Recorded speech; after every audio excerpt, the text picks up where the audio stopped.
Partner, syempre, pag magpapasko, kadalasan puntahan ng mga kapatid natin, mall. Oo naman. Either mamasyal o magregalo. Ikaw ba? Matanong ko lang, sawa ka na bang mag-mall? Lately, medyo iwas-iwas dahil sa traffic, pero di naman sa sawa. Bukod dyan, iwas-iwas lang sa gastusin, di ba? Totoo. Pero kung something refreshing ang trip mo, perfect na pasyalan ng isang farm resto sa Tanay Rizal. Bukod kasi sa magagandang tanawin at masasarap na pagkain, meron pang flower terraces at Candyland. Silipin natin yan kasama ang ating weekend buddy na si Mondi Lopez.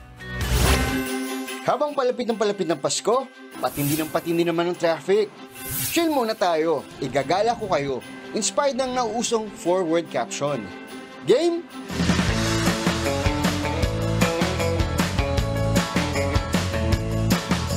Dito sa Tanay Rizal, may pasyalan na patok. Candyland ang team, ha? Kulay, aliw, daming candy. Pero ang highlight dito, view, green na green. Parang nasa Tagaytay ka. Feeling mo, little paradise. Loving the nature tayo. Relax by the sunset. Picture perfect moment talaga. Ang lawak, 3 hektarya. Tanaw ang Rizal's windmill, pati bundok Sierra Madre.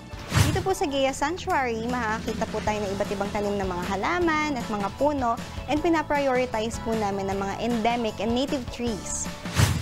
Ito pa mga kapatid, matuto sa farm tour.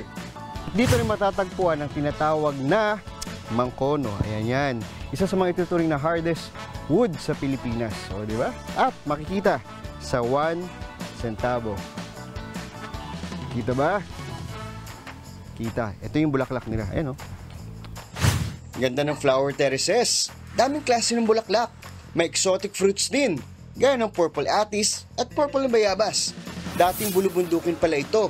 Ginawang farm na may-ari. Hanggang naging public attraction. May restaurant na rin. Ingredients fresh from farm. Relaxing escape talaga. Po. Para sa akin, ito yung next little Tagaytay. First time namin pero talagang nag-enjoy kami. Maganda yung ambience. Forwards pa rin. Pwede alfresco dining. Sarap ng golden chicken. Lasa ang fresh lemon. Nakabubusog agad ang panitsa. Isang roll, sold na. Ito Benedict parang hamburger. Pero pandesal ang gamit.